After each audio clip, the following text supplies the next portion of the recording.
até mesmo práticos da ecologia, a gente sempre tem que pensar que os ecossistemas, tudo aquilo que alberga, né, constituintes bióticos, abióticos, eles, na teoria, deveriam estar em uma estabilidade, né, em uma plena estabilidade, de modo que essa sucessão de elos dessa cadeia fosse estável para todos os indivíduos. Dessa forma, né, a propagação dos hábitos de consumo, dos hábitos reprodutivos, de tudo aquilo que faz parte da vida animal, da vida vegetal, da vida humana, tivesse sob controle, né, uma certa estabilidade. Então, desse modo, quando a gente fala em equilíbrio ecológico, a gente tem uma mantença daquelas características inatas daqueles animais, né, daqueles ecossistemas, de tal modo que até mesmo grande parte da ascensão das doenças, né, das zoonoses, se mantivesse nesses equilíbrios, né.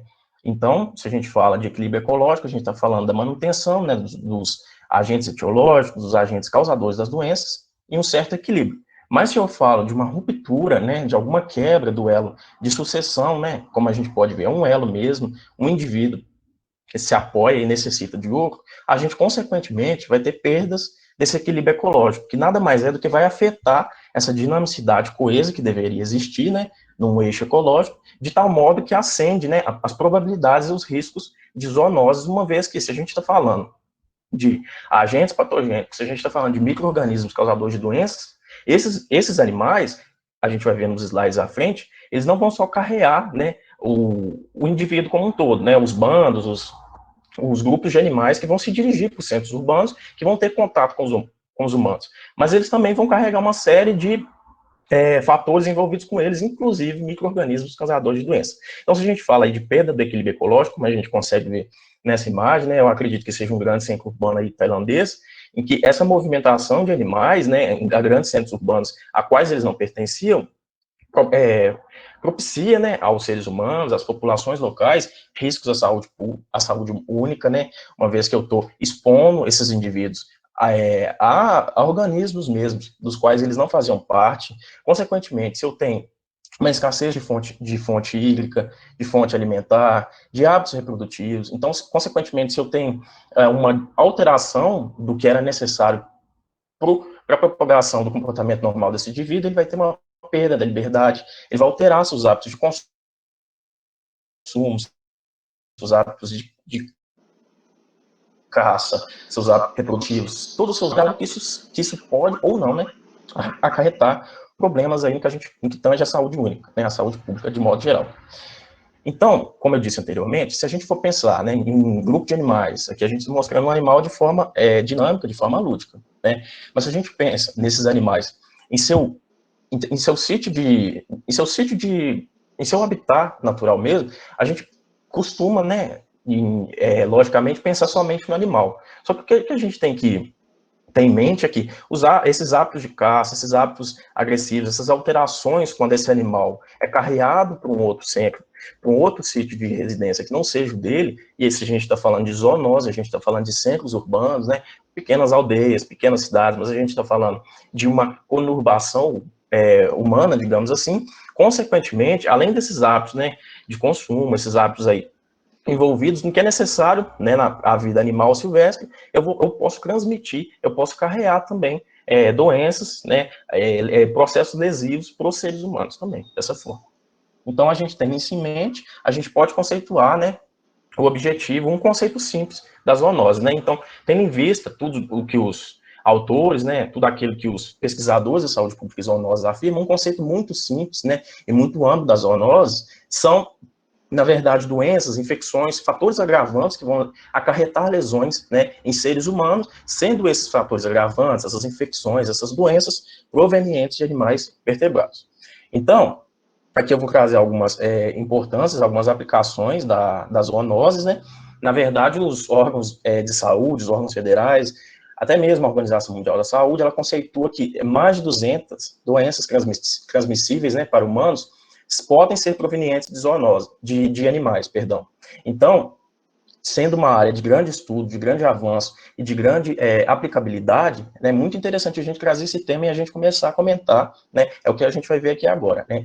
Nos anos mais recentes, a zoonose, né, a vigilância epidemiológica tem ganhado força, tem ganhado mão de obra, tem ganhado publicações, incentivos federais, enfim.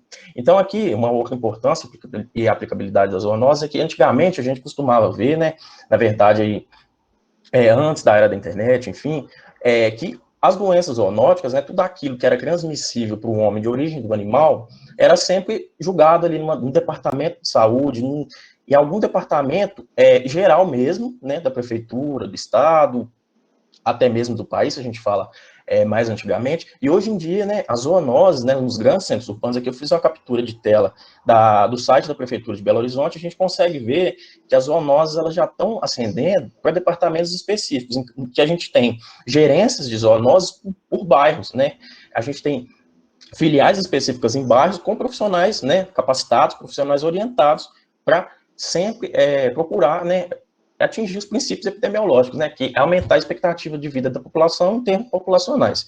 Uma outra aplicabilidade é justamente os incentivos federais, né, aqui a gente consegue ver a emissão constante dos manuais de vigilância, prevenção e controle de zoonoses, que são emitidos pelo Ministério da Saúde anualmente, a cada 2 anos, de tal modo que seja útil para profissionais da saúde, de modo geral, estudantes, adeptos, técnicos e agentes, né, da vigilância epidemiológica, e isso é muito importante, né, a gente vê uma ascensão e a gente vê uma maior,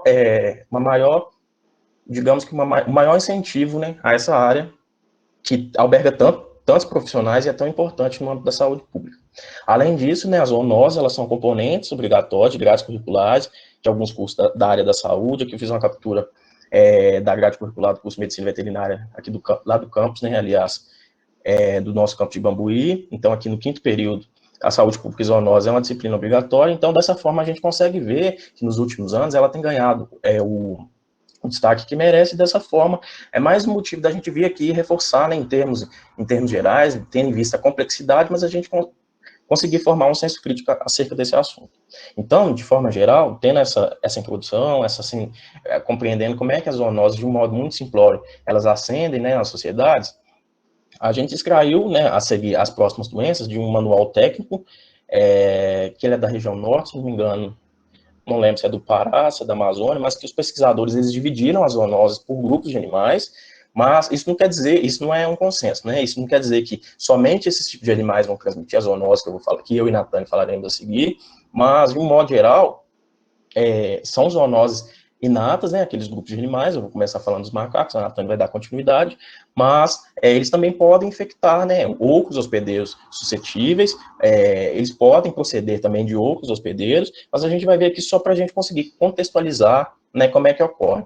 É um assunto muito amplo, então, assim, a gente não vai entrar em muitos detalhes, por exemplo, a gente não vai falar da tuberculose bovina, a gente não vai falar da raiva bovina, equina, caprina em específico, porque são temas, assim, muito complexos e é uma contingência de informação muito grande. Então, a gente vai focar nos animais silvestres, vai ver um pouco das manifestações clínicas dos seres humanos, né, porque a gente está falando de zoonose, que é o mais importante, e a gente vai entrar em alguns aspectos, né, das doenças, né? A gente não vai falar de diagnóstico e tratamento, justamente pelo que a Natane falou, que a gente não tem tanta propriedade, e caso eu erre alguma coisa, eu fale alguma coisa errada, eu sou super adepto a me corrigir, eu fico agradecido, fico muito feliz se me corrigir, enfim, se eu passar alguma coisa incompleta. E só a fim de curiosidade mesmo, aqui algumas espécies nativas que esse manual alberga, né, inclusive elas participam, de certa forma nesse elo de transmissão dessas zoonoses, né, que são o macaco de cheiro, o bigodeiro, o macaco da noite, o macaco-aranha, o capelão, o macaco barrigudo, leãozinho da taboca e o macaco caiarara, que são, assim, espécies nativas que podem participar nesse processo de transmissão dessas doenças para outras espécies, animais suscetíveis, ou para o ser humano, né? Então, primeiramente, a gente, né, era óbvio a gente pensar na raiva, a gente vai começar falando de uma zoonose amplamente estudada, amplamente distribuída, bem narrada na literatura mesmo, e a raiva, na verdade, os primeiros estudos da raiva conceituaram a palavra, né, que tem origem do sânscrito, acerca daqueles indivíduos que apresentavam aquele comportamento, né, aquele comportamento agressivo e aquele comportamento, aquela evidenciação dos sintomas e sinais clínicos específicos da raiva, e deram esse nome, né, faz menção a fazer violência, né. Então, a raiva é uma doença virótica, né, infecciosa, de alta letalidade, e a gente vai abordar os principais aspectos de um modo geral, né, de um modo dinâmico, para que, assim, não caia no excesso de informações, que a gente não adentre demais, porque, assim, Geralmente existem disciplinas específicas aí para relatar as doenças, né, as zoonoses. Eu, assim, particularmente, eu não sou especialista nem nada, muito pelo contrário, não fiz doenças, nem saúde zoonose, vou fazer microbiologia agora. Então, assim, qualquer coisa que eu falar de equivocado ou de incompleto, a gente está super aberto aí a discussões, né, a complementações. Então, o agente etiológico, né, nada mais é do que aquele, nesse caso, né, o micro-organismo causador da doença, o que vai ser o responsável por causar essas alterações, né, orgânicas, nesses sistemas envolvidos aí nos animais, é um vírus pertencente à família Rhabdoviridae e ao gênero Lyssavirus. A estrutura viral envolve um vírus, né, com seu material genético de RNA, algumas proteínas, né, glicoproteína, ribonucleoproteína. Estruturalmente, né, externamente, ele tem um envelope, então ele é um vírus envelopado, e ele é um vírus também neurotrópico, né? Ele vai se alojar em nervos, como a gente vai ver posteriormente, né? Nesse processo que vai desencadear as manifestações clínicas, que é o que a gente chama de patogenia, né? E ele é o causador da encefalomielite aguda, de modo geral, que a gente vai retratar agora. Então, quando a gente fala de ciclo epidemiológico, né, a gente tem que pensar nas espécies transmissoras da raiva, como eu disse, não são só os animais silvestres, né? Aqui a gente está tratando, a gente está separando por grupos, né, mas diversos mamíferos aí vão ter a replicação viral, né, em seu organismo, vão ter a raiva. Então, de modo geral, né, a raiva ela pode ser transmitida por 4 tipos de ciclos, digamos assim, né, o ciclo aéreo, composto por aqueles animais, né, silvestres, voadores, que vão transmitir a raiva, sobretudo pela secreção, né, salivar, através de mordidas, arranhaduras, lambidas, enfim, e aí a gente já entra nas formas de transmissão da doença. A gente vai ter o ciclo rural, que, consequentemente, esses animais eles podem ser infectados, né, ora pelo ciclo aéreo, sobretudo os principais representantes aí são os morcegos, ou pelo ciclo urbano mesmo, né, os cães e gatos de fazenda, de tal modo que infectem esses animais de produção, os bovinos, os equinos, os caprinos, ovinos aí, e esses infectem os seres humanos, assim como os morcegos, os cães e gatos que constituem o ciclo urbano, e, né, como foco da nossa palestra, a gente tem os animais silvestres, que constituem um grande grupo aí, um importante elo nessa transmissão, porque eles infectam, né, ora os animais domésticos, né, os cães e gatos, os bovinos e equinos, e diretamente os seres humanos. Então, já entrando aí na forma de transmissão, já adiantei, né, geralmente, com a patogenia a gente vai ver que vai ficar mais claro, mas as formas de transmissão envolvem aí as secreções corporais, sobretudo a saliva, né, por meio de mordeduras, lambeduras e arranhaduras em seres humanos, ou indiretamente em outros animais que posteriormente podem infectar seres humanos. Outras formas de transmissões menos comuns, digamos assim, são as vias respiratórias, né, com a inalação das partículas contendo o vírus, os transplantes de órgãos e o ato de zoofilia são 3 pontos menos comuns, mas que são retratados aí na literatura. Então, a patogenia, o que é a patogenia? A patogenia nada mais é do que aqueles mecanismos, né, biomoleculares, bioquímicos, patológicos, tudo aquilo ali que vai se alterar com o agente etiológico, que no nosso caso é um micro-organismo, né, é um vírus, tudo aquilo que ele vai utilizar para conseguir utilizar o seu organismo para replicar as suas para fazer a replicação viral, a síntese proteica que ele necessita, e além disso também excretar esse vírus, né, servir como uma porta de saída para infectar outros indivíduos e propagar o material genético aí mundo afora, né, que é isso, então isso é a patogenia. Então, de uma forma geral, essa figura é bem autoexplicativa, mas quando um ser humano, aqui a gente está falando de zoonose, né, então vamos focar no ser humano, quando o ser humano ele é mordido, ele tem alguma lambida, né, com alguma estrutura sua externa propensa a isso, consequentemente, o que vai acontecer? Esse vírus ele vai se replicar primeiramente nas fibras musculares, só que o que vai acontecer? De tal modo, geralmente esses músculos, esses tecidos subcutâneos aí, eles têm uma inervação, né, sensorial, e então o que vai acontecer? O vírus vai ser inoculado no músculo e ele vai começar a replicar, ele vai começar a entrar via sistema nervoso periférico, né, que constituem os nervos, os gânglios, e vai haver uma replicação, né, no gânglio dorsal, que vai servir como uma ponte, né, do sistema periférico, né, em direção ao sistema nervoso central, e ele já vai chegar no sistema nervoso central, né, na medula espinhal e nas estruturas encefálicas, muito rápido, e lá ele vai começar a multiplicar, né, nas estruturas craniais internas, né, então no tronco cerebral, no cerebelo, tipo, todas as estruturas nervosas, ele vai começar, né, a utilizar a maquinaria dessas células e produzir suas proteínas.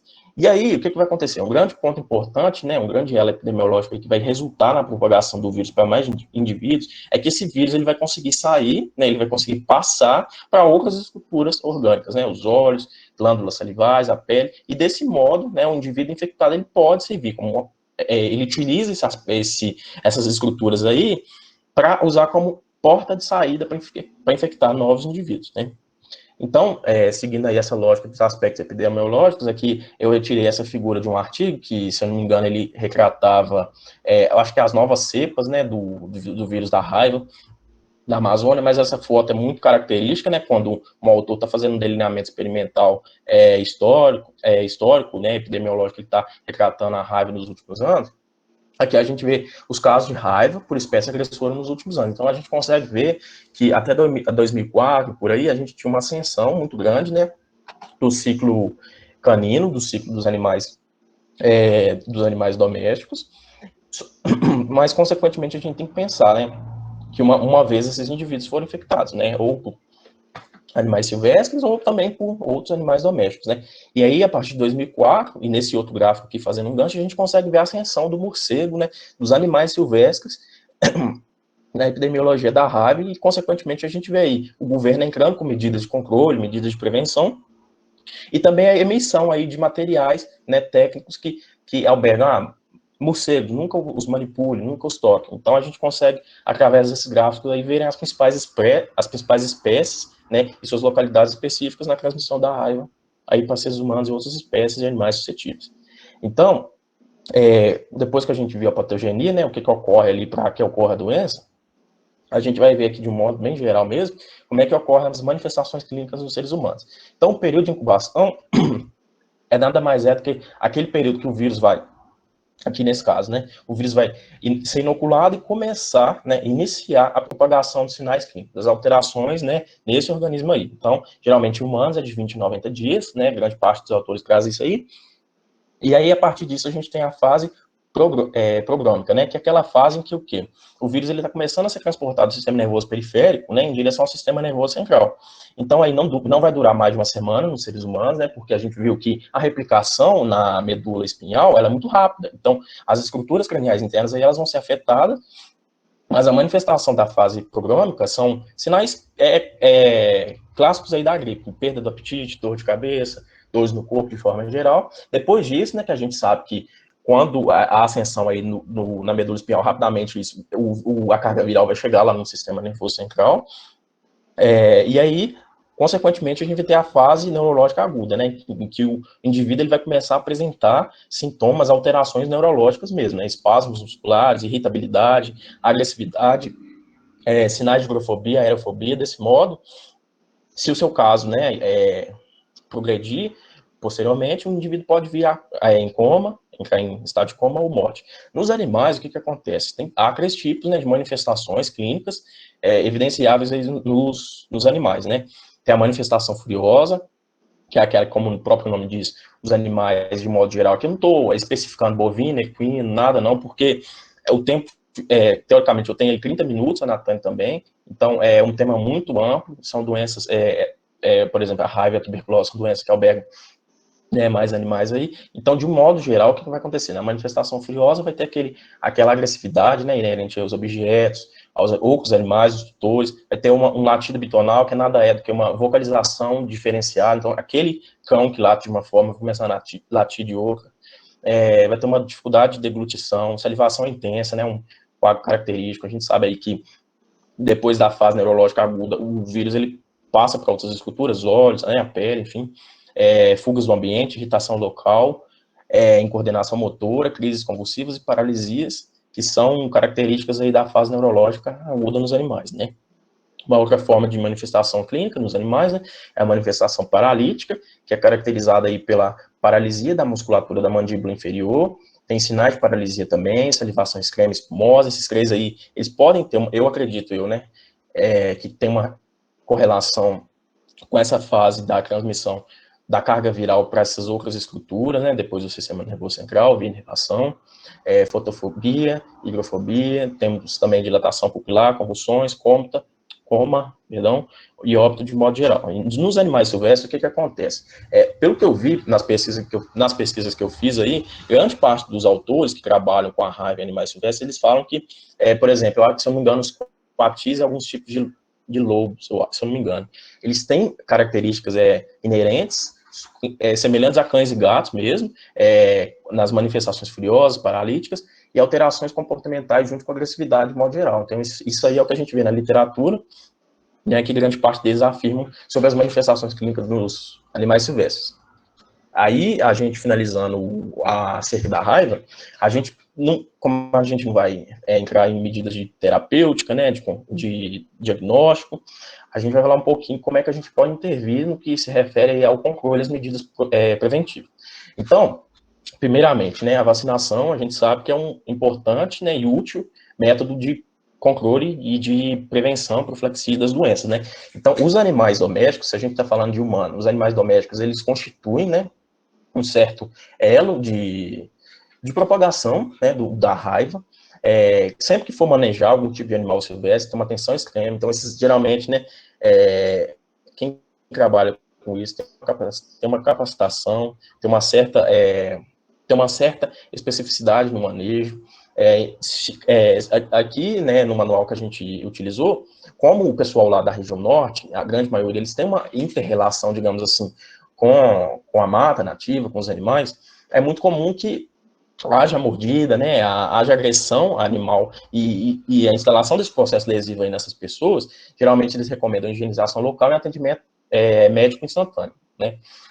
Além disso, os profissionais da saúde animal, da saúde única, né, da saúde pública, de modo geral, eles devem ser expostos à vacinação, assim como os animais domésticos, né. Então, geralmente, se eu não me engano, eles recomendam uma vacinação no dia 0, depois no dia 14, e, se necessário, um reforço no dia 21, para que não é possível,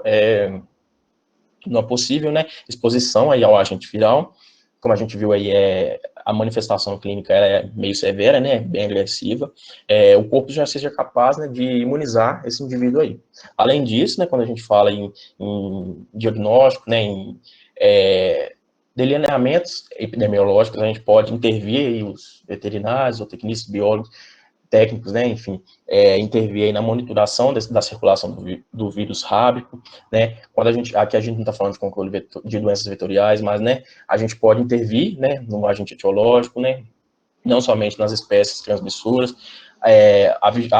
os departamentos, né, específicos municipais de vigilância epidemiológica e de controle das doenças zoonóticas são importantíssimos aí no que a gente fala da vigilância da raiva nos animais silvestres. E quando a gente tem algum tipo, né, alguém aí viu algum tipo de animal morto ou com algum sinal característico, geralmente ao acionamento, né, do profissional técnico específico, geralmente vai haver, né, vai haver uma coleta de material biológico, envio para o laboratório específico aí, e se, em caso de diagnóstico positivo, geralmente os órgãos específicos aí, eles vão entrar com medidas de tal modo para identificar os casos humanos e animais e reforçar a vacinação e outras estratégias, né, de controle de doenças zoonóticas aí. Além disso, né, um ponto crucial e muito importante é o fato da educação e da comunicação em saúde, né, porque uma população mais consciente é uma população menos doente, né, digamos assim, em linhas gerais. Então, a próxima doença que eu vou falar, que não é somente transmitida por macacos, mas é mais de modo geral, é a tuberculose, né, que é uma doença que tem um alto poder zoonótico, uma importância médica muito grande para albergar milhares de indivíduos aí por ano, tem uma importância veterinária também. Aqui a gente não vai falar, né, da tuberculose bovina, eu acredito que, assim como eu, tenha muitos adeptos, muita gente que gosta da produção, mas, assim, a gente não tentou especificar esses animais de produção, focando mais aqui nos animais silvestres, mas a transmissão, de um modo geral, né, da tuberculose, já estava esquecendo, o agente etiológico responsável por causar, né, a tuberculose, essas alterações que a gente vai ver respiratórias, são bactérias do gênero Mycobacterium, então, Mycobacterium tuberculose, bovis, ave, enfim. E como é que a gente transmite, como é que pode haver a transmissão de um animal silvestre para um ser humano suscetível, né, ou em outra espécie animal. Então, contato direto com animais, se a gente fala de manejo de animal silvestre, é sempre importante o uso de equipamentos de proteção individual, é sempre importante que se reforce, né, os cuidados, com o que a gente fala de biossegurança, biosseguridade. Além disso, né, a principal forma de propagação, a principal forma de infecção da tuberculose, quando a gente fala de seres humanos, é a inalação, né, da carga bacteriana suspensa no ar, né, através das gotículas. Também a outra forma, né, do contato de fezes, secreções aí do animal infectado. A ingestão de produtos de animais doentes também é uma outra forma, menos frequente, mas também é descrita. E tem também o contrário, né, o processo inverso, né, que o ser humano vai transmitir para o animal, e esse animal aí, ele pode servir, né, como fonte de infecção para amplificar, digamos assim, a transmissão da tuberculose. Então, a patogenia da tuberculose é muito complexa, né, que eu acho que eu vou falar de uma forma mais geral, de uma forma menos detalhada, para não ficar muito maçante também. Então, quando aqui na literatura, geralmente a gente acha fotos melhores, né, esses arquivos de medicina, de enfermagem, mas aqui a gente poderia colocar um animal silvestre, né, como esse indivíduo aqui que está infectando o outro indivíduo. Então, quando há, né, essa inalação dessas partículas suspensas aí no ar contendo as bactérias do gênero Mycobacterium, o que vai acontecer? Uma inalação e, consequentemente, né, as bactérias do gênero Mycobacterium, elas não vão geralmente nas vias aéreas superiores não, né, nas vias que são responsáveis pela captura, pelo aquecimento, pela condução do ar, né, então de tal modo, o que elas vão fazer? Elas vão se instalar, né, nas vias aéreas inferiores, né, então lá nos alvéolos é um ambiente propício, né, para a instalação das bactérias, né, nesse ambiente aí, celular, né, fora das células, e de um modo muito geral, isso que é muito complexo, né, mas eu acho que a gente tinha que falar, o que vai acontecer? O sistema imunológico do animal, de um modo geral, os macrófagos, né, que são células que vão fagocitar o organismo, aí, não corpos estranhos, mas fagocitar agentes estranhos ao organismo, eles vão ingerir geralmente, né, essas bactérias, e eles vão formar aglomerados mesmo de macrófagos com a ingestão da bactéria em fagossomos. Então, o que vai acontecer? Muitos desses macrófagos, né, eles vão adquirir formatos diferentes, né? Então, vão se tornar aí macrófagos epitelioides, eles vão se fundir, formar grandes células nucleadas do tipo Langerhans, aí, com muitos núcleos, contendo as bactérias dentro. Vai ter a ação de outras células do sistema imunológico, uma invasão, uma circundação linfocitária de linfócitos aí. Vai ter focos de necrose caseosa, fibroblastos, né, uma camada envolvendo aí o que a gente chama de granuloma, né, que é isso aqui que a gente vê nessa microscopia, mas isso aqui, de um modo geral, que a gente precisa saber, eu acredito, é que, geralmente, a manifestação clínica da tuberculose, ela vai ser oriunda dessas lesões, porque isso é um processo patológico, então está causando um certo tipo de lesão, né, nessas estruturas alveolares aí, justamente por tentar, esse granuloma tentar conter essas bactérias, né, então aí, geralmente, alguns humanos podem conter esses granulomas, né, segurando essa infecção por muito tempo, né, então, associado a esse quadro, associado a essa ruptura desse granuloma, a gente vai ter os quadros, né, mais frequentes aí, quadros respiratórios mesmo, né, então tosse com pulso e sangue, uma febre, falta de apetite, emagrecimento, rouquidão, fraqueza, dificuldade respiratória, tudo isso em detrimento da ruptura da função, né, fisiológica aí do sistema respiratório. Então, consequentemente, a hematose está sendo prejudicada, termorregulação, né, as outras funções respiratórias, né, até mesmo a fonação, são prejudicadas em detrimento desse processo aí, tá acometendo essa lesão nesse indivíduo. De uma forma geral, aqui é o que a gente consegue ver, então, na figura aqui a gente consegue ver esse fagócito, essa célula do sistema imune, fagocitando, ingerindo essa bactéria, mandando ela para dentro de um fagossomo, né, que é essa vesícula que vai albergar aí esse agente, e essas citocinas aqui, geralmente, vai agir como um recadinho, um pombo-correio, que essas células vão enviar para outras células, macrófagos mesmo, fagocitar as demais bactérias que estão ali e formar esse granuloma que eu expliquei aí, né, anteriormente.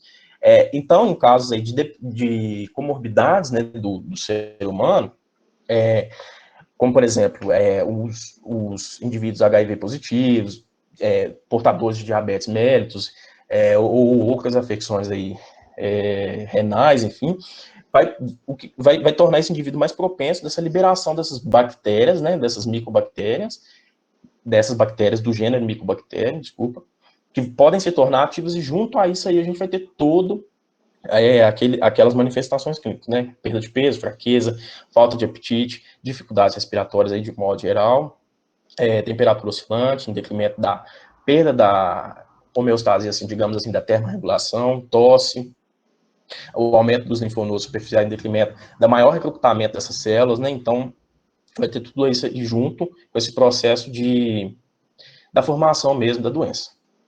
Então, como medida, depois que a gente viu, né, tanto a transmissão, as formas de transmissão e a patogenia, a gente pode intervir, a patogenia não, perdão, o agente etiológico, a gente pode intervir de modo a tentar controlar e prevenir possíveis outros indivíduos, né, suscetíveis aí. Então, consequentemente, evitar, né, o contato direto, visto que esse serve como uma forma importante de transmissão dessas bactérias, né, causadoras da tuberculose. Aqui a gente está falando da transmissão de animais para seres humanos, então a gente não está falando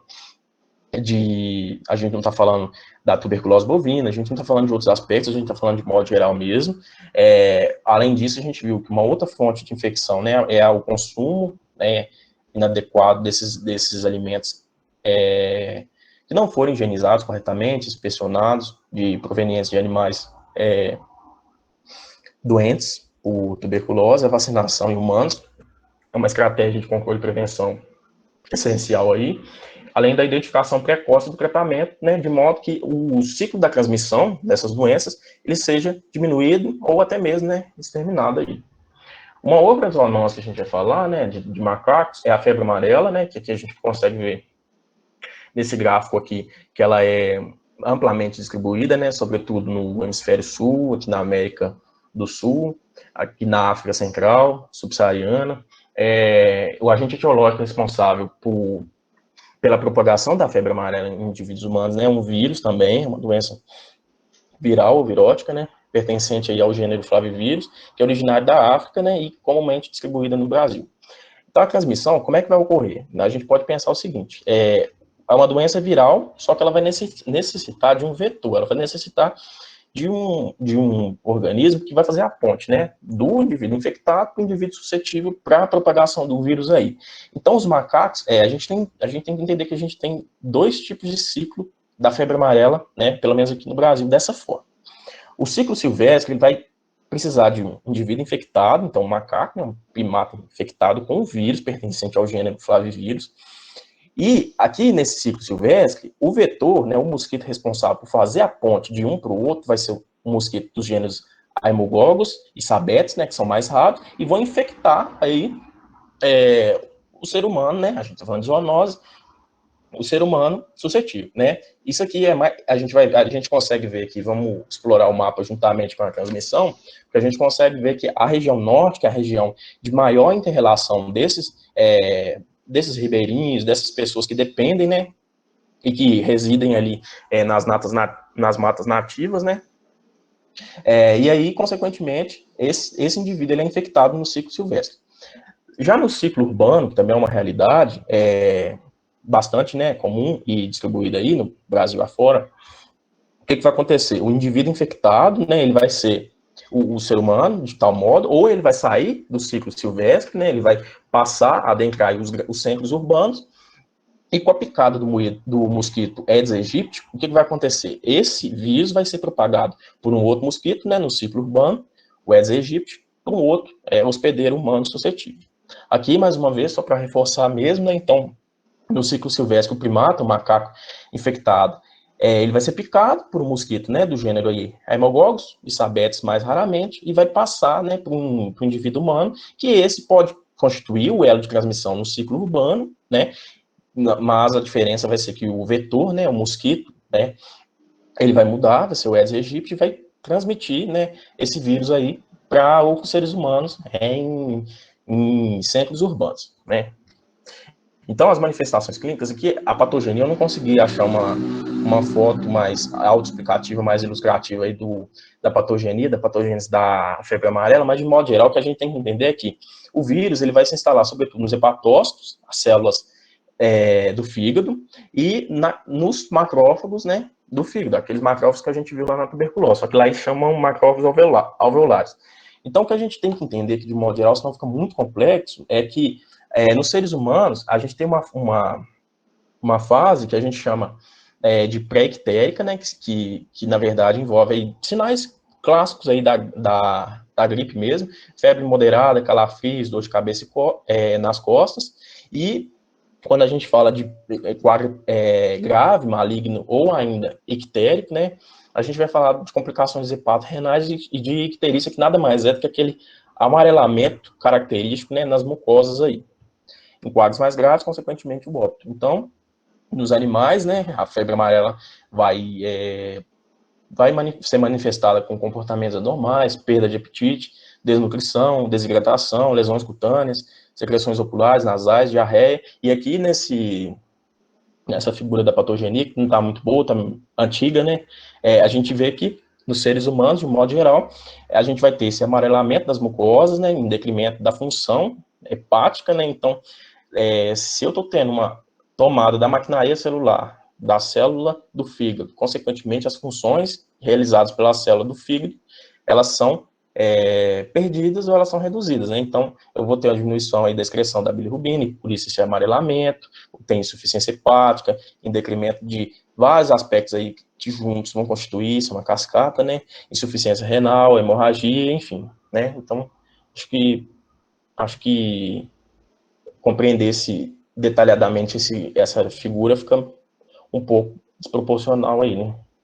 Então, no controle da prevenção, tendo visto que a gente já viu as formas de infecção, a gente já viu o que é necessário para que o vírus ele seja perpetuado de uma forma geral, e geralmente o que vai acontecer? Quando, em algum caso de identificação, vamos supor que o indivíduo identificou algum primata morto ou com sinais característicos, né? Esses aqui que a gente viu, da febre amarela. Então, o que vai acontecer? Então, esse indivíduo, geralmente, né, o que é recomendado é que ele acione, né, os órgãos específicos aí, municipais, né, regionais, enfim, e aí o que vai acontecer? Em 24 horas, geralmente, o responsável técnico ele deve chegar, né, ele deve averiguar tudo ali, coletar uma amostra biológica, encaminhar para um laboratório específico e bem conceituado aí, de tal modo que, com diagnósticos positivos, né, intervenções epidemiológicas, porque a epidemiologia, de modo geral, né, o que ela trata? Qual que é o objetivo?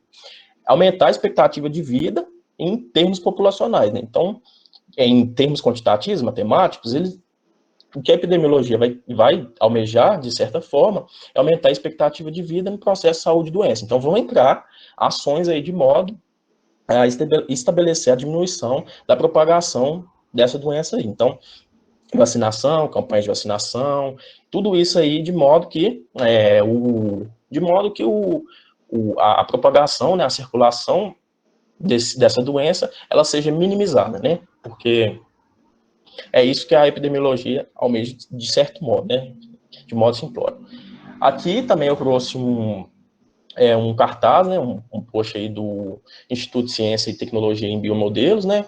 Da Fiocruz, porque eu não sei se alguém lembra aí, mas eu não sei qual foi o ano, mas saiu muitas reportagens, muitos noticiários aí, que acho que não sei se 80, 60 macacos aí estavam sendo mortos lá na região serrana do Rio de Janeiro, e a fim de conscientizar mesmo, né, o que o governo faz é intervir, de certo modo, né, em casos aí, em áreas com surtos, né, em áreas epidêmicas, né, que são quantidades exacerbadas não esperadas, né, daquela doença, né.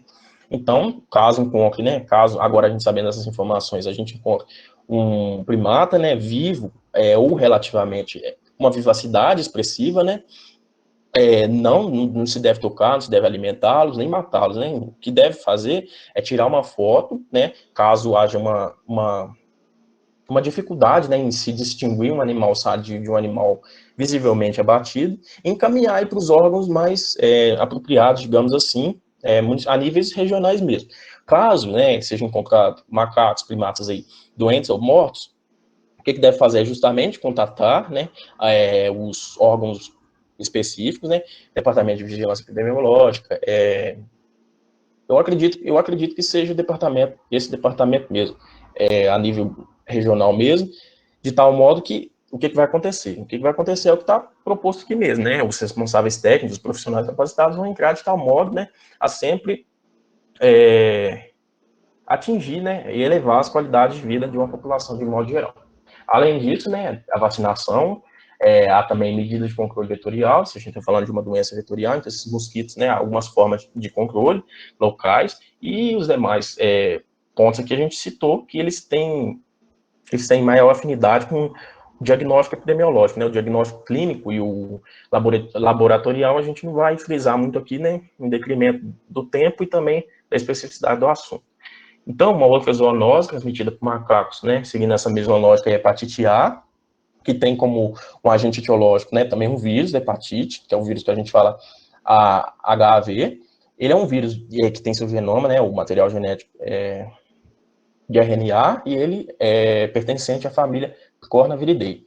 Então, o que vai acontecer? O próprio nome já faz menção, né, no local de replicação do vírus mesmo, onde que ele vai replicar, utilizar a maquinaria celular para produzir suas proteínas, vai ser lá nos hepatócitos, né? Então, o que vai acontecer? Geralmente, a transmissão, já vou pegar o gancho aqui da transmissão. A transmissão é muito relacionada com aspectos higiênicos e sanitários. Então, o que vai acontecer? Geralmente, né, se a gente está falando da transmissão de animais para seres humanos, o que vai acontecer?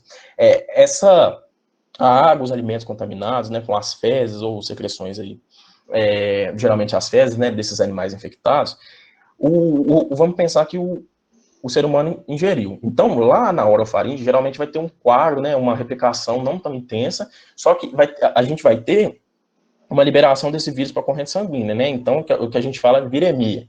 E lá pela circulação portal, o que vai acontecer? Eles vão chegar no hepatócito, no fígado, perdão, eles vão infectar os hepatócitos, eles vão tomar a maquinaria genética, né, do hepatócito e vão começar a produzir suas próprias proteínas.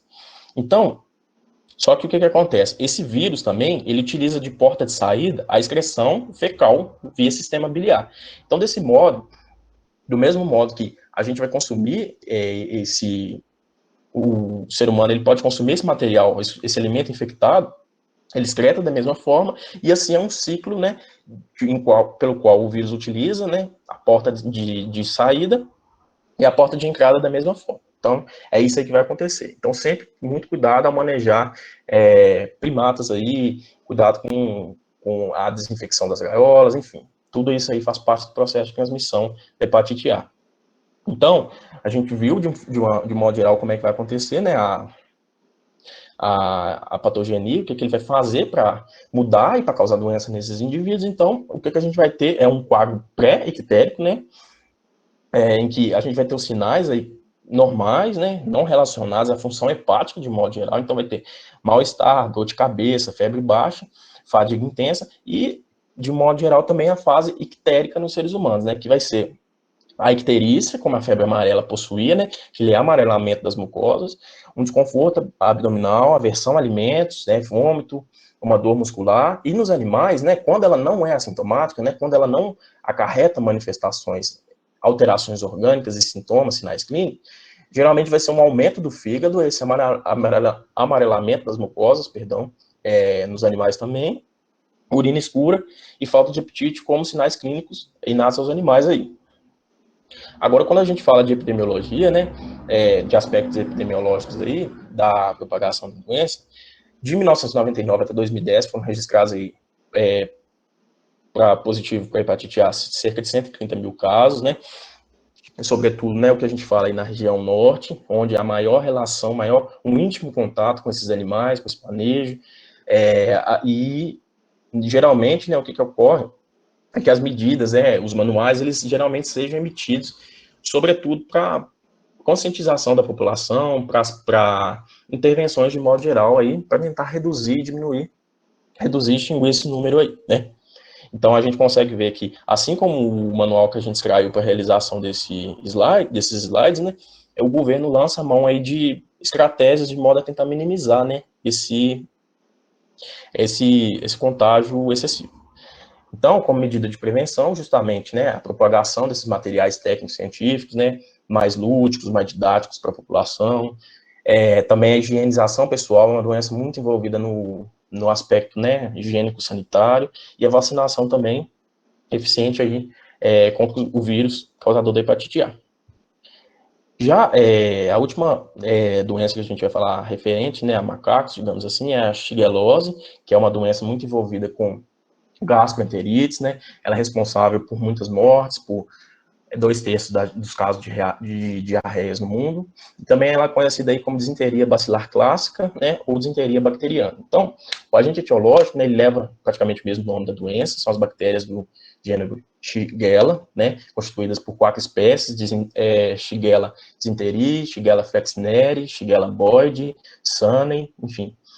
A transmissão, né, como a gente está falando de uma doença, de uma gastroenterite, então essa bactéria, ela tem que adentrar o trato gastrointestinal, né, para causar os distúrbios e para manter sua sobrevivência aí, né? Então, ela é muito envolvida com os hábitos, né, alimentares de uma população, água, alimentos contaminados, fezes desses animais e também a manipulação, né, do processamento desses alimentos aí que podem ser, né, distribuídos aí para as populações.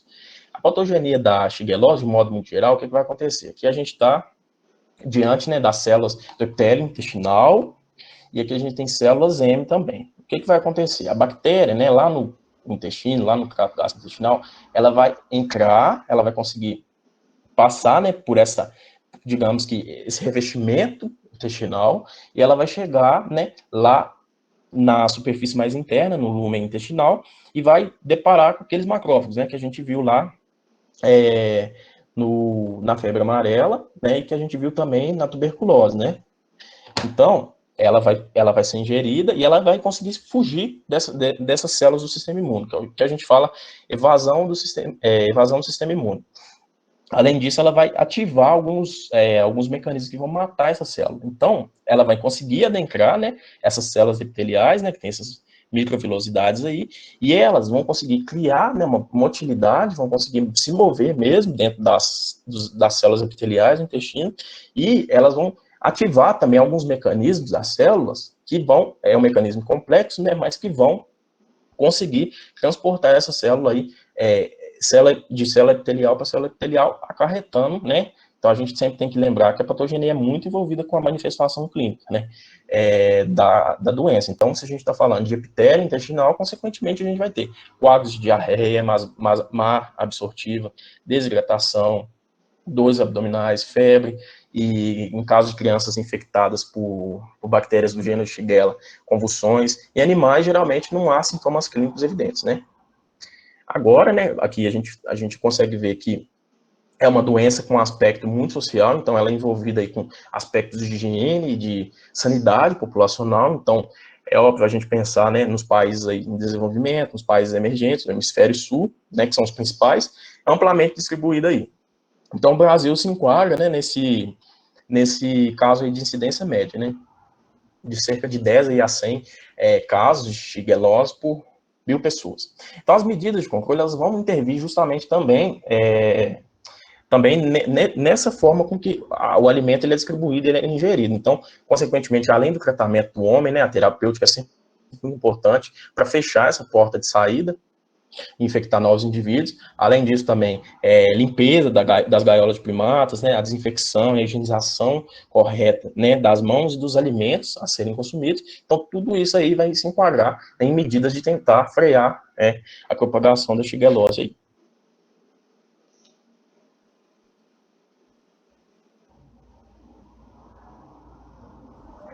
Bom, pessoal, agora eu vou falar um pouco sobre as zoonoses transmitidas por quelônios. Na verdade, a zoonose de maior importância é somente uma.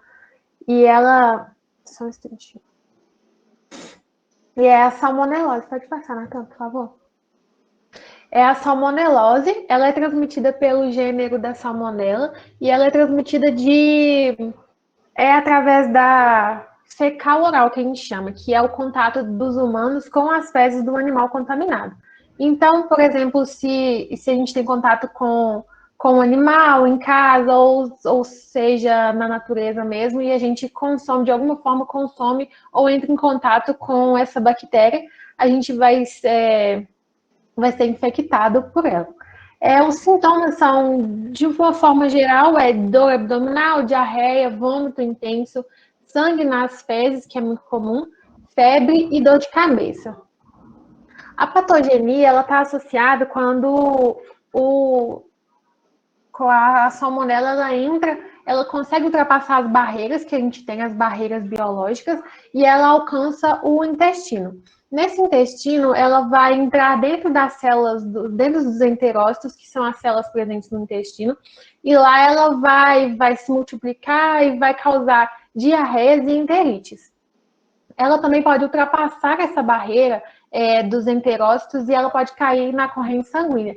E ela vai causar uma septicemia no humano, e isso seria, no caso, uma infecção generalizada, levando à morte, que é o caso mais grave da doença que a gente tem.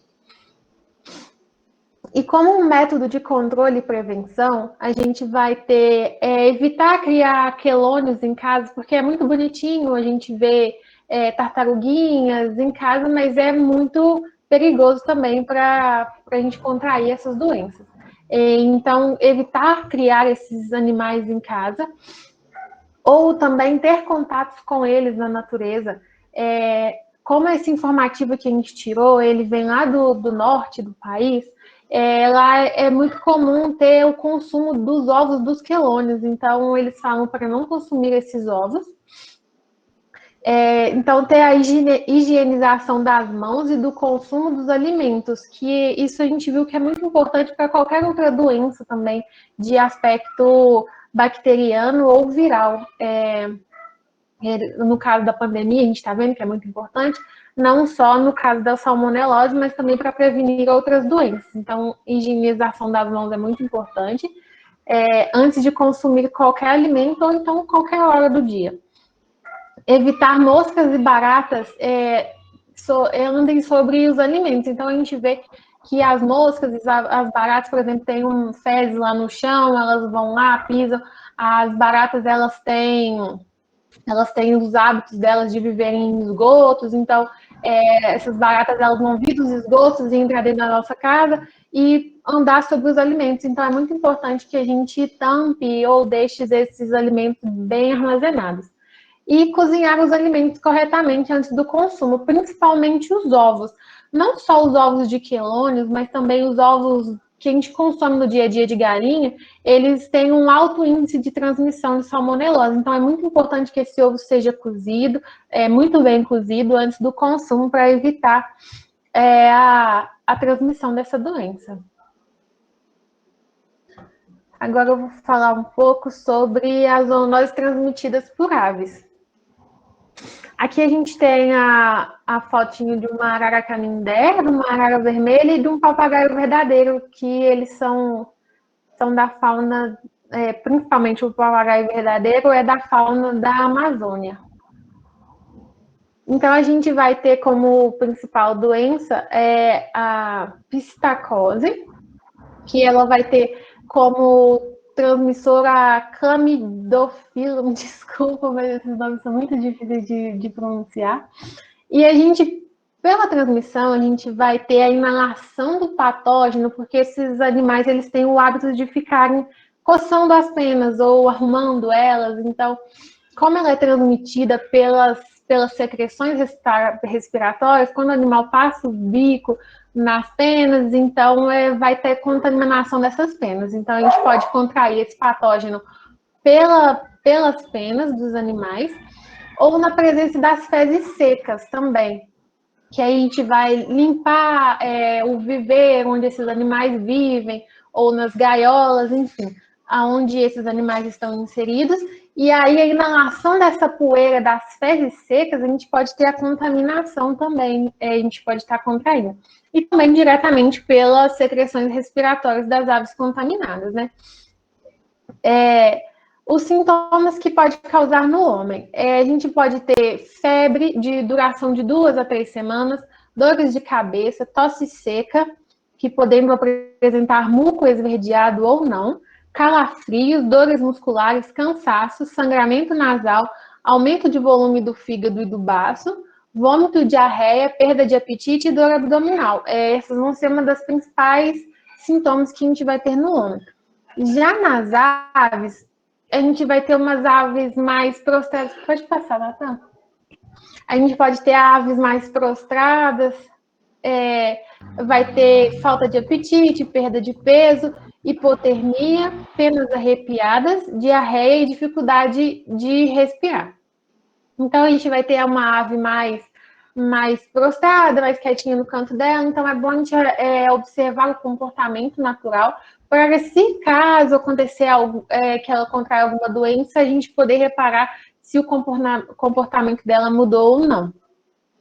E o controle e prevenção. A gente vai ter como principal deles adquirir animais com procedência ou de criatórios que tenham registro e não de caráter duvidoso, porque esses animais eles podem ser provenientes de tráfico, que é muito comum. Então, antes de introduzir um animal em um novo recinto, fazer uma quarentena nele para que, se ele tiver alguma doença, alguma coisa, ele não passe para os humanos ou para os outros animais que vão estar juntos com eles. Então, manter a higiene e limpeza das aves e do recinto, evitar situações de estresse que possam desencadear doenças nos animais. Então, animais silvestres, quando eles não têm costume de ser manejados, esse manejo ele pode desencadear algum estresse nessa ave. E o estresse, ele pode, algum patógeno que esteja em estágio incubatório ou algum outro estágio, ele pode ser propenso a se tornar ativo e causar a doença na ave. E evitar direto contato com as aves, né, no caso. Agora a gente vai ter as zoonoses transmitidas por capivaras. Como principal delas, a gente vai ter a febre maculosa. A febre maculosa, ela vai ter o agente etiológico, a bactéria Rickettsia, e ela vai ocorrer pela transmissão através do carrapato, como a gente já conhece, carrapato estrela.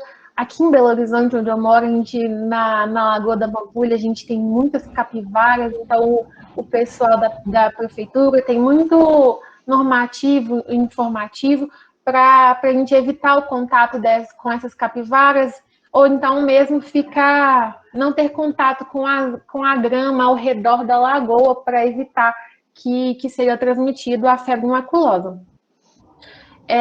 Então, como eu já disse, é transmitida pelo carrapato. O carrapato, ele pica um animal infectado, ele se desprende do animal e ele vai picar o homem logo em seguida. Então, ele infecta o homem também. E como sintomas, a gente vai ter febres e calafrios durante 2 a 3 semanas, dores de cabeça no corpo, manchas vermelhas pelo corpo, ou também a gente pode chamar de máculas essas manchas vermelhas, daí que vem o nome, febre maculosa. A gente vai ter sangramento de gengiva e nariz e vômitos. E no animal ele não vai ter sintomas aparentes, então ele é um portador assintomático dessa doença, então não tem como a gente saber se esse animal está infectado ou não, somente através de exames. Então, é muito importante evitar o contato com os animais diretamente. O controle de prevenção, o controle e prevenção, né, desculpa. A gente vai ter como controle evitar sair em áreas de risco, como eu já disse, para não ter contato com o carrapato, ou sair se for alguma área endêmica, ou qualquer outro local que tenha casos de infecção de febre maculosa, usar roupas de proteção, como botas, calças, aquelas calças meio de plástico, para poder evitar que esses animais entrem nas roupas e piquem a gente. E se houver carrapatos presos na pele, retirá-los imediatamente. Então, é muito importante a gente ter hábitos de higiene, conferir, ver se tem algum carrapato preso na gente, porque é muito importante, caso a gente houver um carrapato preso na pele, esse carrapato seja eliminado de 4 a 6 horas, porque esse é o tempo de transmissão, tempo que a bactéria leva para ser transmitida.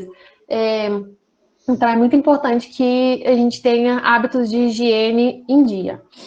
E se houver caso de suspeita, se dirigir imediatamente para um posto de saúde para que seja iniciado o tratamento da doença logo. Como próxima doença, a gente vai ter a brucelose, A bactéria a doença é causada por uma bactéria, que é a Brucella abortus, e a transmissão da Brucella abortus ela vai acontecer através de tecidos contaminados, tecidos de animais contaminados, ou excrementos que esses animais produzem. No caso, seria sangue, urina, secreções vaginais, os fetos abortados, a gente não deve encostar neles sem devida proteção, placenta, ingestão de leite cru. Então, é muito importante que a gente... Essa doença ela é muito transmitida também, ela tem uma importância muito grande na área de produção de bovinos. Então, é muito importante que a gente tenha a vacinação desses animais em dia para evitar a contaminação, porque até através do leite cru a gente pode ter a transmissão da brucela. Então, leite, como eu já disse, leite cru e derivados provenientes de animais infectados. E também a gente pode ter a contaminação em acidentes de laboratório ou até mesmo na vacinação desses animais, quando a gente pode, através de algum acidente, por exemplo, introduzir a agulha na gente contendo a vacina. Então, é muito importante que seja feito por um profissional habilitado para que não ocorra acidentes. E como sinais clínicos, a gente vai ter, e sintomas no homem, a gente vai ter febre contínua, de duração de 1 a 3 semanas. Essa febre ela pode ser intermitente ou irregular. A gente vai ter astenia. Astenia, no caso, seria cansaço, fadiga, e durante a atividade física. Então, a gente vai ter muito menos energia para poder praticar atividade física, vai ter muito cansaço e fadiga, como eu já disse. Então, a gente vai ter dor de cabeça, mal-estar e sudorese excessiva. No homem também, quando a gente pode... Aqui eu não coloquei, mas no homem também, quando ocorre acidente ou algum agente é infectado, principalmente no homem, a gente vai ter a inflamação dos testículos, que pode, se não for tratado, pode causar esterilidade ou infertilidade. Então, como sinais clínicos no animal, a gente vai ter infecções das articulações, abortos, nascimento de crias fracas, retenção de placenta, mastite e orquite epididimite, que vai ser a inflamação do epidídimo e das estruturas lá do sistema reprodutor masculino, que é a inflamação dos testículos, do epidídimo e afins. Então, é muito importante que ocorra a vacinação desses animais e para que não seja transmitida essa doença. Então, a prevenção e o controle é evitar compartilhar áreas com capivaras, fazer controle de animais, vacinar animais de produção, como eu já disse, é muito importante que a gente tenha um controle dessa vacinação, uma tabela, e que essa vacinação seja feita por profissionais habilitados, e evitar consumir alimentos sem o selo de inspeção de qualidade. Então, animais provenientes de plantéis duvidosos não vão ter esse selo de inspeção de qualidade. Então, é muito importante que tenha. E a última doença é a leptospirose, a última doença transmitida por capivaras. Então, a gente vai ter o agente etiológico, a bactéria do gênero Leptospira, e a transmissão ela vai ocorrer através da exposição à água contaminada com urina ou tecidos provenientes de animais infectados. A gente vai ter também como vetor dessa doença, o transmissor dessa doença, os ratos também. Então, é muito comum em enchentes a gente ter contato com água que vem correndo, vem de esgoto. Então, é muito importante que não se tenha contato com essa água para evitar a transmissão dessas doenças. A gente vai ter a transmissão através, quando a gente entra em contato com água contaminada, a penetração desse patógeno através das mucosas. Então, olhos, nariz, desculpa, olhos, boca, quando a gente tem a ingestão dessa água, ou até mesmo se a gente tiver algum ferimento na pele, e essa água entrar em contato, a gente vai ser contaminado. E nos animais, essa contaminação ocorre através da ingestão de água e de alimentos contaminados também. Com sinais clínicos e sintomas, no homem a gente vai ter mal-estar, febre súbita, dores de cabeça e dores musculares, alterações hepáticas, renais e vasculares. E nos animais a gente vai ter os sinais clínicos e sintomas semelhantes, mas a gente vai ter também a baixa fertilidade, crias fracas e alterações oculares. Então, esses animais eles vão ficar um pouco mais prostrados, não vão ter tantas crias, o bando não vai ser tão grande quando eles estão infectados. E como controle, a gente tem a principal medida é o saneamento básico, fazer o controle da população dos animais e evitar compartilhar áreas com as capivaras, no caso também com os ratos, né? Que não é silvestre, mas também que é um importante vetor da área urbana da doença. Então, pessoal, é isso. Alguma pergunta? Natan, Natane, primeiramente eu gostaria de agradecer vocês e parabenizar pela palestra. Essa temática é muito importante, principalmente nesse cenário atual, né? Que houve muitos levantamentos sobre a questão do coronavírus e os animais silvestres. Então, pegando um gancho da apresentação de vocês, é importante salientar que os animais silvestres são importantes sentinelas, né? Então, eles são muito importantes para o estudo e a descoberta dessas doenças, para o tratamento mesmo na área urbana, de nós, seres humanos, né? E agora, vamos para as perguntas, tem algumas aqui que eu já vi.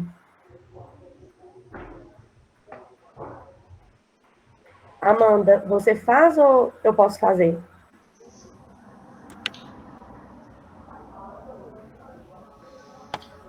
Acho que eu vou fazer. Amanda diz: Natan, eu concordo totalmente que uma população que tem uma educação sobre saúde é uma população saudável. Na sua opinião, como atingiríamos os produtores rurais sobre a raiva e demais doenças, visto sua grande importância na saúde pública?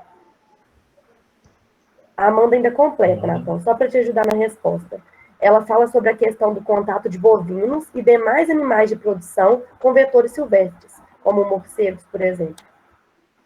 Eu achei a pergunta muito pertinente, muito interessante. Eu acredito que, na verdade, a gente, enquanto propagador da informação, né, digamos assim, nos programas aí de extensão, de propagação da informação, eu acho que o mais interessante nesse aspecto aí seria a propagação da informação em si. Então, quando uma região ela possui cooperativas, possui o contato mesmo com o técnico, o contato com empresas extensoras aí, eu acredito que com a informação, né, através da amostra de fotos, até mesmo vídeos, enfim, com a prática envolvida na teoria, eu acredito que o produtor rural ele ganhe mais consentimento, e também quando a gente faz um banco de dados, né, que envolva produtividade e rentabilidade, na minha opinião, eu acredito que é o principal aspecto, né?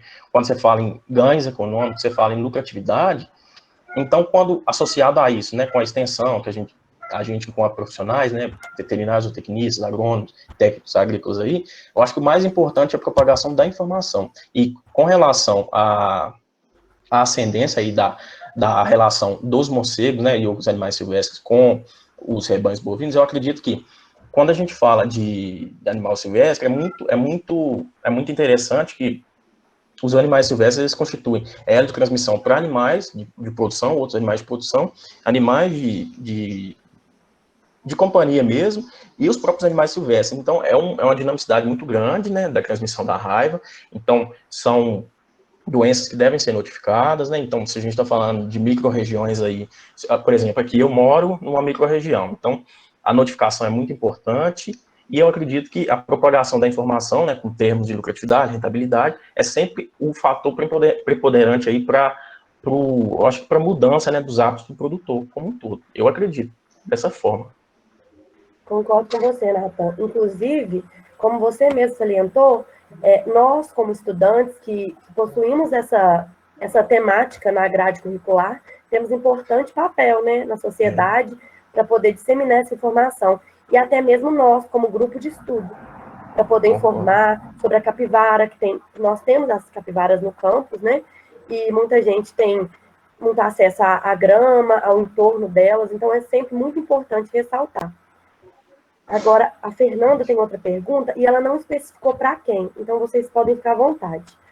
O comércio ilegal possui algum papel na transmissão da zoonose? Se sim, como ocorre essa interação? Eu acredito que a gente tem sim, a gente não, né? Os animais provenientes de um criador não legal, que no caso seria de tráfico, eles são vetores muito importantes, porque alguns animais eles podem não apresentar nenhum sintoma dessa doença. Então, a gente vai ter a transmissão sem saber que está sendo contaminado. Como no caso o Nathan falou, a gente vai ter da febre amarela como principal exemplo, que a gente tem o ciclo dela na zona, na mata, no ambiente dela, e a gente vai ter o ciclo urbano também, quando a gente chega muito perto de interagir com esses animais que estão no habitat natural deles. Então, eu acredito que quando a gente tira esses animais do habitat natural, eles podem estar transmitindo o ciclo deles lá, sem expressar essa doença, sem ter nenhum sintoma ou algum prejuízo. E quando a gente tem contato com eles, a gente é muito prejudicado no sentido de contrair a doença e transmitir para outras pessoas em torno da gente. Compreendido, Nathan. Aqui no chat acabou as perguntas. Então, pessoal, alguém mais contribuir de alguma forma? Tem alguma pergunta para os meninos? Já, eu quero aproveitar os 10 minutinhos para fazer uma pequena discussão. Pode fazer. Pode ser, meninos? Pode sim. Natane, Pode ficar à Natan. vontade. E geral também, viu, gente? É uma discussão para todo mundo refletir, já que a gente, como profissionais, a gente vai ser cobrado, né, sobre informações. E já que vocês estão falando de educação, bora lá apertar, vamos ver o que sai.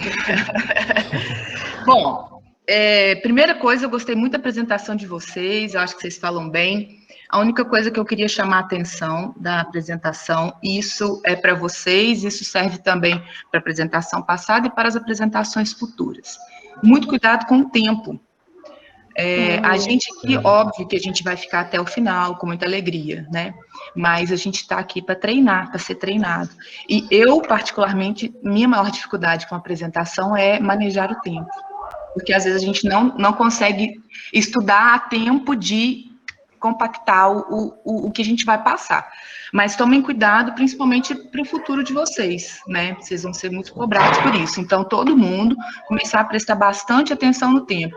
Qual que é o tempo estimado, Jácia, que a gente havia combinado com o pessoal? Tempo de palestra e tempo de pergunta, só para a gente reforçar a galera. A gente coloca a reunião com 1 hora, então é 50 minutos para a palestra e 10 minutos para a reunião. Mas então vamos tentar ficar nesse tempo, né? Vamos tentar a gente se forçar para ficar nesse tempo. Outra coisa que eu percebo em todo mundo, eu acho que se eu não falasse hoje, os futuros palestrantes também iam cometer a mesma questão. Então, vocês estão muito preocupados em começar a falar o tema da palestra, e a primeira coisa que vocês costumam falar é: gente, eu não sou especialista, eu não estudo da área, eu não, entendeu? Então, me desculpa. Vocês já começam se desculpando por um assunto que vocês estudaram, e a gente ainda, teoricamente, não. Aqui, também, não tem especialista nisso. Provavelmente, vocês vão encontrar especialistas sobre raiva, ou sobre febre maculosa, só em institutos de pesquisa especializados. Então, assim, tá todo mundo no mesmo barco. E mesmo que vocês não sejam especialistas, role a insegurança, e vocês não saibam responder alguma coisa, faz de conta que tá tudo bem, tá perfeito. Vocês têm domínio, vocês estudaram, prepararam, então, assim, pula essa parte de insegurança de eu não sei responder.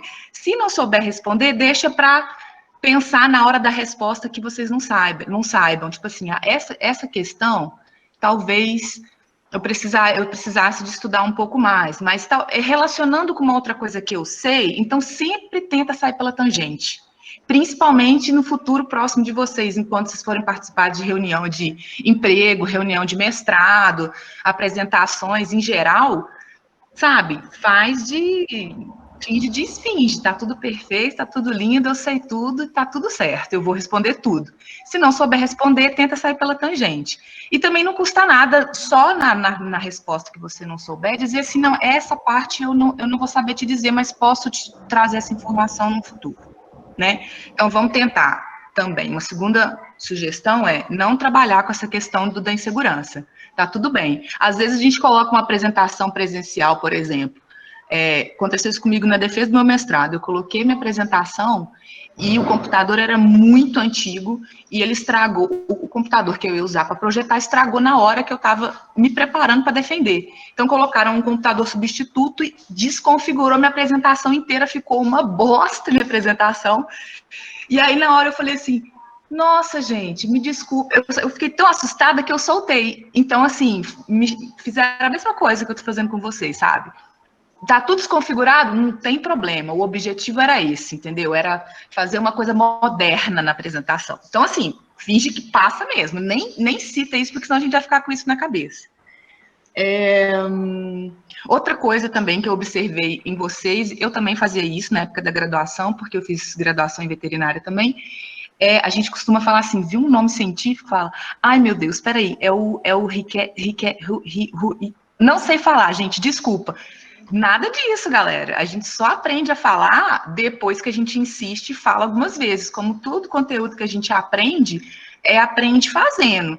Então, assim, se não deu tempo de treinar em casa a leitura do nome, porque é geralmente o que os biólogos fazem, leem o nome várias vezes, falam o nome várias vezes, por isso que os biólogos sabem muito mais nome científico que a gente, né, veterinário, e também zootecnista, porque eles leem muito. Então, assim, não deu tempo de treinar o nome, lê na apresentação da forma que saía, é isso mesmo.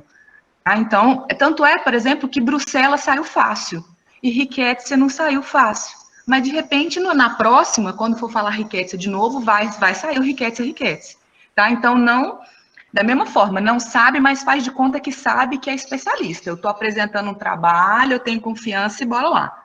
Agora, eu vou levantar a discussão rapidinha para quem quiser opinar e dar a sua opinião aí, pode ficar à vontade. É muito comum as pessoas, né, identificarem na gente que é estudante, na gente que é profissional, uma pessoa que tem o conhecimento, e elas vêm fazer perguntas para a gente sobre as coisas.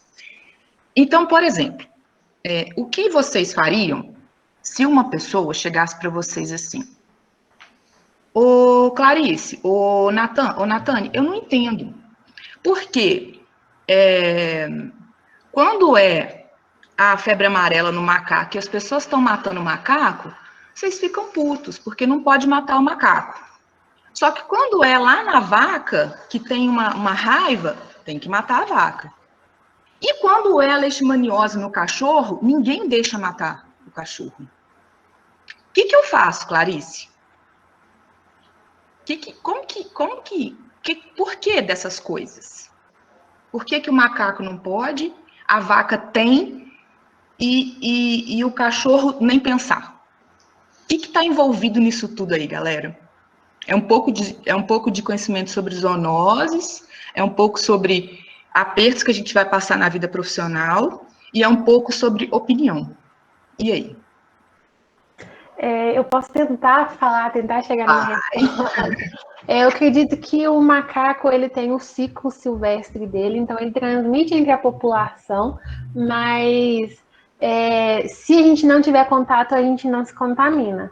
Então ele vai se transmitir entre si, mas ele pode vir a óbito. Então o conselho é que a gente não entre em contato com esse animal. Como é que fala? A gente apenas aciona um órgão público para vir recolher e fazer os exames necessários. No caso da raiva, a raiva é uma doença de caráter com uma mortalidade muito grande. Então, é muito importante que a gente não entre em contato de jeito nenhum com esse animal infectado. No caso, eu tenho até uma experiência muito ruim, que em 2019 eu achei um morceguinho muito fofinho lá na faculdade. E eu quis pegar ele, né? Meu instinto de biólogo e de veterinário falou mais alto.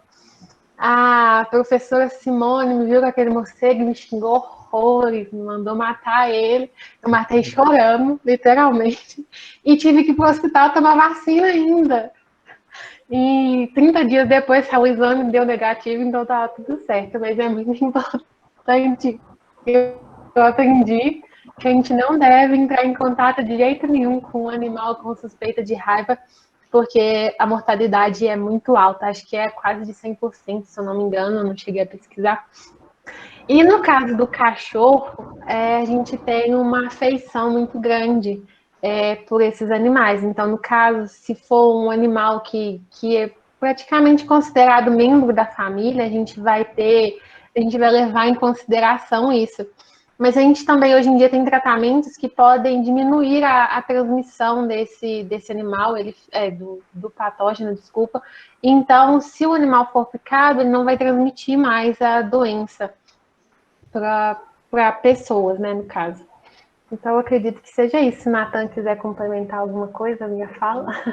Eu quero complementar só sobre um aspecto assim mais, acho que digamos social, porque assim na minha concepção, quanto mais antigo, quanto mais menos recente for os surtos da vida, as epidemias, os aumentos expressivos aí nos números de uma doença na localidade, o que eu acho que ocorre é o seguinte: quanto mais antigo for o surto, a epidemia, eu acho que mais a população leiga tende, com o passar do tempo, tentar, entre aspas, dominar o assunto. Então, quando a gente fala, por exemplo, pegando o gancho aí da febre amarela, em que, se eu não me engano, na última década, que aqui no Sudeste, né, querendo ou não, infelizmente, onde a comunicação e a informação ela é mais propagada, eu acho que as pessoas se sentem no direito, né, assim, no aspecto social, menos biológico, de tentar intervir. Então, quanto mais antiga for esse surto aí, esses aumentos expressivos aí, como o caso da leishmaniose, da raiva, dessas doenças mais recorrentes, eu acredito que mais domina as pessoas, a população leiga de uma forma geral,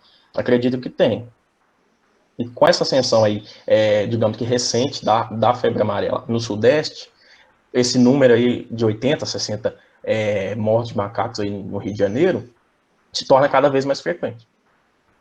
Por isso, a necessidade das boas práticas de educação e comunicação em saúde como estratégia de controle de prevenção, eu acredito.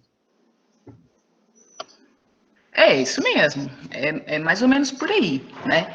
Eu levantei essa questão por quê? Porque ela não envolve especificamente o conhecimento sobre o ciclo de transmissão, sobre a patogenia, sobre sinais clínicos, sobre epidemiologia. Elas envolvem questões paralelas à biologia, à medicina veterinária, à zootecnia. Então, são caminhos que acabam se cruzando.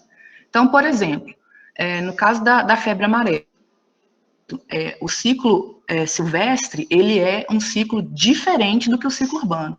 Então, a febre amarela em macacos, ela é outra dinâmica, né? Os mosquitos que picam os macacos não são os mosquitos que normalmente transmitem febre amarela para a gente. Então, olha a importância do impacto que a gente causa no habitat desses animais, por exemplo, né, desmatamento, fragmentação, enfim, aproximando-nos, né, desses vetores, né? Então, ok, explicação perfeita. Com relação à raiva, é verdade, a raiva tem uma taxa de mortalidade de quase 100%. Né? Quando a raiva se desenvolve em seres humanos, ela tem uma letalidade de quase 100%. A vantagem é que a raiva existe um tratamento muito bom para a raiva, né? E não é um tratamento só previamente à infecção. Se você for exposto, você pode se tratar com medicamentos muito parecidos do que a vacina. Então, existe um tratamento pós-exposição muito eficiente. Então, assim, quem realmente chega a óbito pela raiva é porque não percebeu, não atinou, não estava informado que depois da exposição, como você teve essa exposição com o morcego, né? Então, isso acontece com todos os animais silvestres, realmente. Você teve a exposição, você precisa passar foram uma sequência de 5 doses de imunoglobulinas, enfim, de vacina e imunoglobulinas. E o caso da leishmaniose visceral canina, meu pessoal? E aí? Aí envolve uma outra questão que nós, seres humanos, não estamos preparados para lidar, que é o conflito antigo e agora muito presente na nossa vida por causa da Covid-19, entre a razão e a emoção. A gente sabe algumas coisas sobre a doença, mas a gente tem um fator emocional muito predominante na decisão, né, que a gente toma sobre leishmaniose. E o Nathan falou sobre a questão, né, dos leigos e tal. A gente também, não nos enganemos, a gente também tira decisões precipitadas sobre determinadas informações que a gente coleta. Né? A leishmaniose, por exemplo, é um caso dificílimo de se resolver. E a gente está anos-luz de encontrar a forma correta, racional, / emocional de lidar com o problema. Não é tão simples, né? Clarice. Diga. Se vocês não se importam, eu posso complementar um pouco sobre essa parte? Claro, chega mais. Então, atualmente eu estou estagiando no Centro de Controles de Zoonose aqui da cidade, sabe? E uma questão que me chocou muito, muito mesmo, foi que desde a época da pandemia, não teve boletim epidemiológico para leishmaniose visceral em cães na minha cidade, assim como em BH e outras cidades que eu já procurei saber. E eu fiquei muito chocada pelo número, porque lá é o único local que faz o teste de DPP gratuito, né, na cidade. Eu fiquei chocada com a quantidade de positivos que davam. Normalmente, um dia que a gente faz em torno de 12 testes, uns 4 dão positivo. E aí, muitos dos donos que chegam... Claro, alguns têm reação cruzada com babesiose, que já aconteceu, de 4, 5 casos já estarem cruzados, né? E a maioria dos casos, a gente viu que não tem uma classe social. E quando eu fui perguntar ao médico veterinário, falei, gente, mas como assim? Por que acontece tanto isso? Tem 3 tipos de coleiras diferentes no mercado de prevenção. Tem a vacinação, tem os métodos mais baratos, por exemplo, a aplicação de Botox, né? Por que o povo não usa? Aí depois, quando eu fui perguntando, ele não sabia responder direito ao certo, né? Aí, quando eu fui perguntando aos proprietários, eu percebi que era literalmente, pela ignorância, mas não pela ignorância, tipo, meu Deus, a pessoa não quer saber, mas pela ignorância da pessoa não conhecer e nunca ter sido informada sobre isso, sabe? E era muito triste que você via que muitos proprietários cuidavam extremamente do animal. Era uma criança para ele, praticamente. Tinha um afeto de um filho. E quando a gente falava, olha, seu cachorro tem leishmaniose, não tem cura, mas tem um tratamento. Quando falava o valor do tratamento, acho que era de animais, até os primeiros 6 meses, pesando 3 quilos, é em torno de 3.000, e depois de 6 em 6 meses, 2.300. É muito caro. Eles falavam, eu não tenho condição... Esse é o tratamento inicial, né? Esse é o tratamento inicial. Na parte inicial. E eu falei, olha, pode ter uma recessão da doença, do quadro clínico dele e tal. E foi quando eu percebi, Clarice, que infelizmente é um problema, sim, de saúde gigantesco, mas eu acho que uma medida que poderia ser tomada, que é o que a gente está fazendo a partir de agora, é informando a população, porque realmente a população não sabe métodos de controle. Perfeito. E além de existir essa ignorância, a gente tem uma negligência muito grande dos proprietários, que você falou, poxa, mas existe tanta forma de prevenção, mas uma negligência do poder público, né? Uhum. Então, dentro das formas de prevenção e controle da leishmaniose visceral canina, em municípios como Bambuí, por exemplo, que tem 3 vezes mais o número de cães com leishmaniose visceral acima do limite permitido para municípios em geral. A gente tem 3 vezes mais o número de cães contaminados. Isso significa, literalmente, que na calçada aqui da rua da minha praça tem 3 animais com leishmaniose e moram no mesmo lugar. 3, uhum. Né? Então, assim, é uma grande... Existe tratamento? Existe tratamento? Quem pode pagar R$3.000 para um tratamento? E os cães de rua? Como é que a gente faz? E as medidas de controle do vetor que a gente não vê acontecendo em cidades como Bambuí, por exemplo, que tem caso em humanos e tem casos de morte em humanos. Ou seja, Bambuí está no limite de epidemiológico, né, numa classificação epidemiológica aí para leishmaniose como nível mais preocupante, né? Tem vetor, tem leishmaniose em cães, tem leishmaniose em pessoas e tem casos de morte. Então, assim, essa discussão é uma discussão que a gente precisa praticar dentro do grupo para qualquer assunto.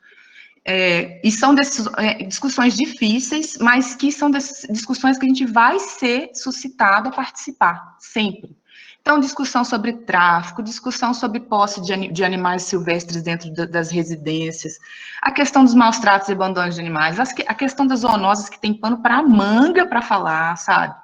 Então, é isso, assim, sempre pensem nessa possibilidade de discussão após as palestras, que eu acho que elas são muito importantes para a nossa formação. Tá bom?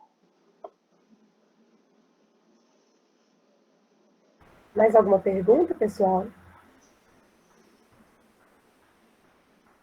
Acho que não, está todo mundo caladinho. Então, aos palestrantes, eu agradeço mais uma vez. Parabenizo. Vocês falaram muito bem, foi muito conteudista. A gente sabe que esse é um assunto muito extenso, mas o que vocês abordaram de forma muito clara e foi de fácil entendimento. Eu espero que essas dicas que a Clarice tenha dado só auxiliem mais ainda para essa boa apresentação que vocês já têm consigo mesmo. E para todos nós, né? Eu mesma sempre fico muito nervosa, até mesmo para falar aqui com vocês, e é muito bom. A gente está treinando aqui no grupo, é para na hora do vamos ver mesmo, a gente se sair muito bem, e é isso, e melhorando cada vez mais. Então, no mais é isso, pessoal, muito obrigada. Eu gostaria de convidar vocês para o dia 26, que vai ter a reunião com os membros Maria Fernanda e a Jéssica. Elas vão falar sobre o meio urbano e os impactos nos animais silvestres. Só que a próxima reunião, do dia 26, vai começar um pouquinho mais tarde, porque a Jéssica trabalha. Então, vai iniciar às 7h30. Mas eu vou estar lembrando vocês no grupo e fazendo folder, para poder lembrar vocês. No mais, preencham o formulário, por favor, para ninguém ficar sem certificado. E é isso, gente. Muito obrigada. Boa noite, gente. Obrigada. Parabéns, Natan, Natane. Obrigada, gente, por terem Obrigado, assistido. boa noite. Wagner aqui até agora. Obrigada, pessoal. Até mais. Tchau. Tchau.